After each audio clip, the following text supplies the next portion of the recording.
पाकिस्तान से विशेष विशेष लगाव हमको है जो वो अपने बच्चों को वहां भेजे। हम तो हमारे बुजुर्गों ने, हम कैसे आभार प्रकट करें अपने बुजुर्गों का कि एक सवाल हमारे सामने आया था, हमारे बुजुर्गों के सामने आया था कि अपने घर में अपनी मां गोद में रहना है या छोड़कर सौतेली मां के पास जाना है। और हमने पूरे विश्व के सामने निर्णय ये लिया था कि जैसे भी रहें हम यही रहेंगे, क्योंकि हमारी पैदाइश यही हुई है और यहीं पर हम समाप्त हो जाएंगे। एक धूल बनकर, मट्टी बनकर एक पानी में बहा दिया जाएगा, गंगा जल में बहा दिया जाएगा और दूसरा जमीन में गाड़ दिया जाएगा। लेकिन हम सब यही की मट्टी है और यही की मट्टी बनकर रहेंगे। उस मट्टी पर किसी वोट और किसी ईवीएम का सर नीतीश और दूसरी तरफ हमने 5 किलो, बीजेपी कह रही थी कि हमने 5 किलो राशन दे दिया है, राशन दे दिया है। कितना मिल रहा है, कैसे मिल रहा है, उसको आप जानते हैं, वो भी लोग इस बात को सामने रखते हैं। लेकिन 1 किलो था या 5 किलो था, या अब हमने ये स्पष्ट किया है, जब हमको भी कॉन्फिडेंस हुआ कि हमें आना है सरकार में, तो हमने भी कहा कि सरकार में आना है तो उसका पहले से ही प्रबंध करते हैं। और प्रबंध हमने ही आज मालाएं बनाने में नहीं, बल्कि हमने कहा कि स्पष्ट 10 किलो राशन हम मुफ्त 10 किलो राशन हर परिवार को देंगे। इस बात की घोषणा किसी और ने नहीं, हमारे अध्यक्ष जी ने, खारगे जी ने इस बात की घोषणा की। अब क्या कहेंगे वो 5 पर 10 पहला आ गया है, अब इस पर वो क्या कहेंगे, कैसे कहेंगे। लेकिन सच्चाई ये है कि हमने जो किया है वो सिर्फ इसलिए किया है कि हम मानते हैं कि हमारी जिम्मेदारी अब स्पष्ट सामने आ गई है। इसलिए उस जिम्मेदारी को पूरा करना हमारे लिए एक बड़ा हमारा कर्तव्य बनता है और उसको हमने वर्ष पहले ही, चुनाव खत्म होने से पहले उसको हमने सबके सामने रखा है। और उम्मीद करते हैं कि इस पर हमारी आम जनता इस पर थोड़ा विचार करेगी, आप लोग सब इस बात को आगे बढ़ाएंगे और उसके बाद विचार करने के बाद सही निर्णय इस चुनाव के लिए जाएंगे। ठीक है, शुक्रिया, बहुत अच्छा सवाल है, बहुत अच्छा सवाल है। अगर आप एक पेड़ को देखें, एक वृक्ष को देखें, तो सबसे पहले क्या देखना होगा, जड़ों को देखना होगा।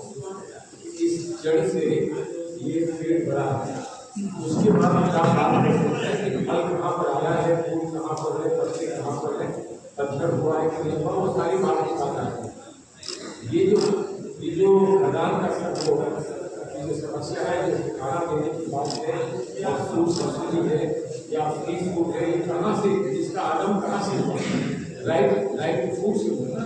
तो राइट टू फूड में कोई भी सरकार है, राइट टू फूड में कोई सरकार के आ जाए, उसको फूड देना होगा। कितना किलो, कितना खाना आप दे सकते हैं, वो आपकी अर्थव्यवस्था पर संबंधित होगा। अर्थव्यवस्था अगर अच्छी बनेगी, और अर्थव्यवस्था में ये नहीं होगा कि आप फालतू पैसा कहीं खर्च कर रहे हैं और जहाँ पैसा चाहिए वहाँ नहीं कर रहे हैं, तो आप उतना खाना नहीं दे पाओगे जितना देना चाहिए। और ये आप बात कर रहे हैं फूड सब्सिडी की या फ्री फूड की आप बात कर रहे हैं, मैं तो ये सवाल पूछता हूँ, यहाँ इतने लोग आपके हमारे बिहार से बाहर जाना है, मुंबई में और गुजरात में काम कर रहे हैं। जब कोविड हुआ था तो आपके पास कितने एमपी थे, हमारे पास एक एमपी था, आपके पास कितने एमपी थे, सरकार के लोगों के पास कितने एमपी थे, और उस कोविड के दौरान उन्होंने 1 इंच भी उंगली उठाकर ये कहा कि इनको हम कुछ दे दें, कुछ राहत दे दें। यहाँ तक कि ट्रेन भी कैंसिल कर दी, बसें भी कैंसिल कर दी, और हमने देखा कि पैदल वहाँ से लोग आए, वहाँ के दिल्ली के लोगों ने उनको रोक कर उनको खाना दिया, उनको राहत दी, और वो पैदल चलकर वहाँ से यहाँ आए।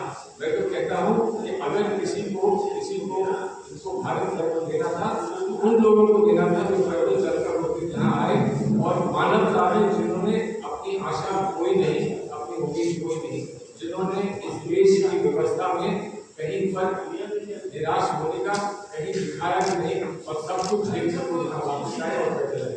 मैं कहता हूँ उनको याद रखें। खुशी जानकारी वहाँ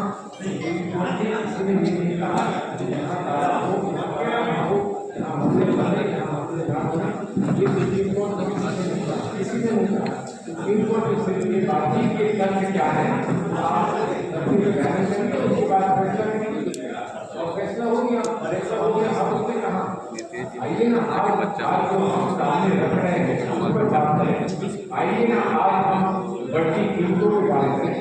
आइए आज बढ़ती हुई बेरोजगारी की बात करें, आज बढ़ते हुए निराशा की बात करें, नौजवानों की निराशा की बात करें, आज जो उपलब्ध हमको कराना है वो हम कर रहे हैं उस पर हम बात करें। मंदिर का जो मामला तय हो चुका है और सुप्रीम कोर्ट के बाद कोई कोर्ट नहीं है देश में, क्या तो कोई काम कर जबकि तब से अब तक हजारों फैक्ट्रियां यहाँ खुल जानी चाहिए थी, तब से अब तक सारी चीजें जो खुल जानी चाहिए थी, फिर से चलने लगे क्या सकते, तो वो यहाँ क्यों नहीं हुआ? यहाँ पर कोचिंग सेंटर अच्छे नहीं बन पाए, उसके लिए लोग कोटा जाते हैं, कहीं और जाते हैं। क्यों ऐसा है? क्यों बिहार की इतनी अनदेखी की गई?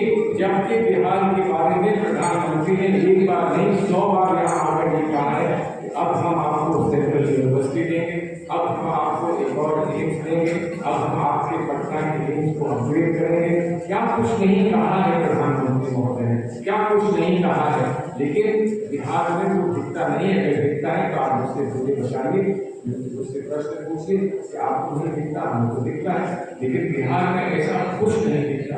क्या सुरक्षा का हाल है, क्या सुरक्षा व्यवस्था का हाल है, आप उससे भली भांति आप उससे ज्यादा जानते हैं। और इसीलिए आज उत्तर प्रदेश से लेकर बिहार तक हम यही उम्मीद लगाए रहते हैं कि व्यवस्था में ये परिवर्तन तभी संभव है जब एक बार फिर दिल्ली में एक सामूहिक सरकार बनेगी, उन सब लोगों की सरकार बनेगी जिन्होंने अपने अपने हर मंशा पर को रोककर उस पर पत्थर रखकर ये कहा है कि आज हमें अपने संविधान को बचाना है। जितनी बार मैं कह रहा हूँ या आप जो सवाल करेंगे उनका कोई निष्कर्ष निकलेगा, वो यही निष्कर्ष है कि इस संविधान को जो हमको बाबा साहब भीमराव अम्बेडकर और उनके सारे प्रमुख साथियों ने हमको दिया है, जिसको हमने बहुत बहुत गर्व से स्वीकार किया है, उस संविधान को बचाना है। उस पर लगातार वार हो रहे हैं, उस संविधान को बचाना है,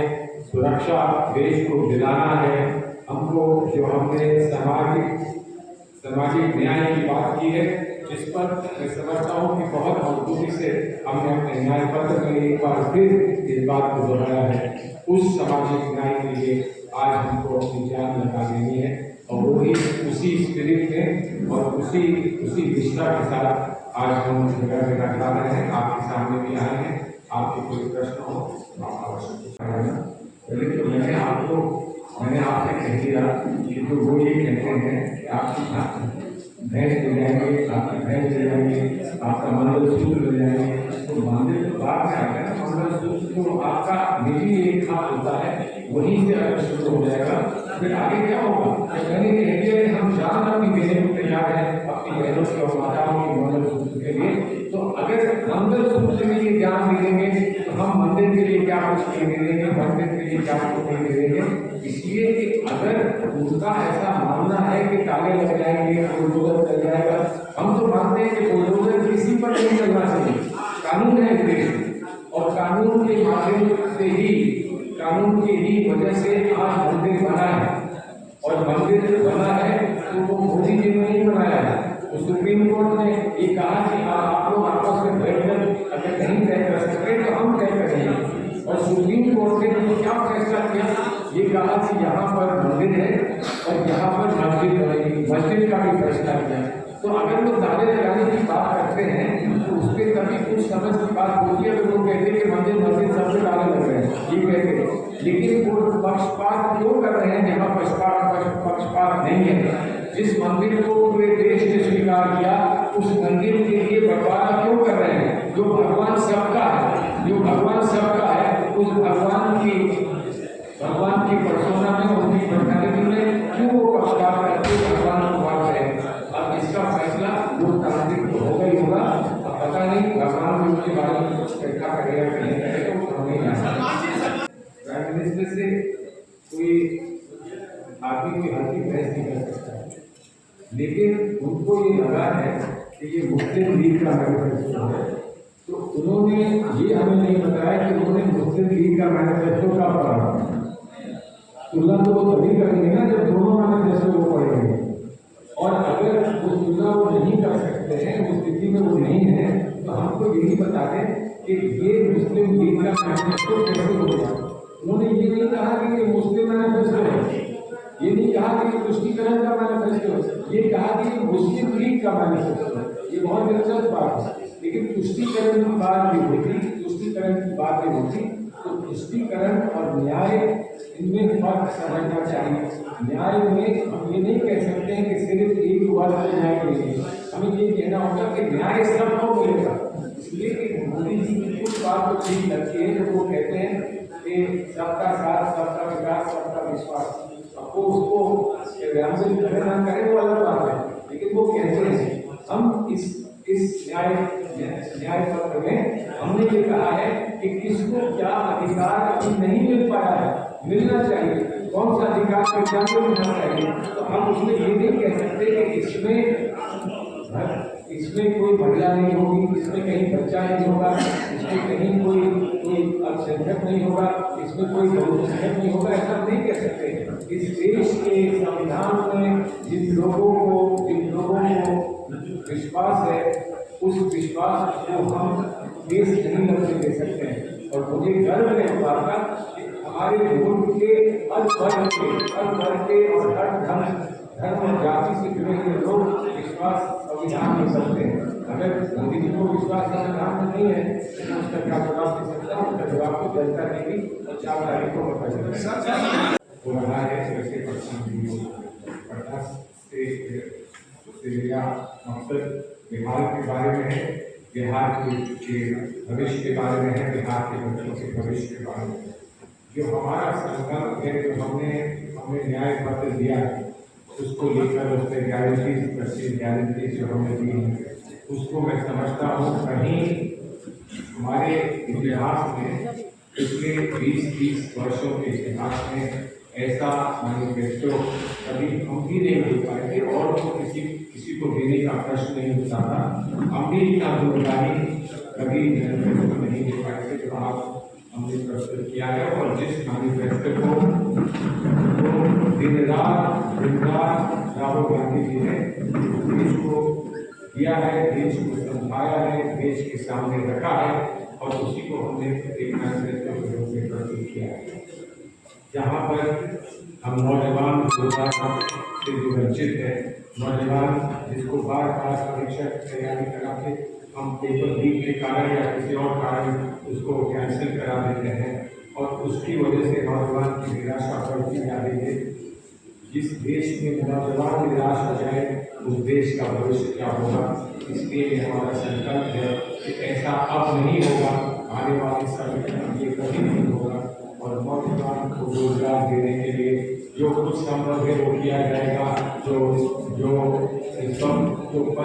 जो पद रिक्त हैं उनको भरा जाएगा।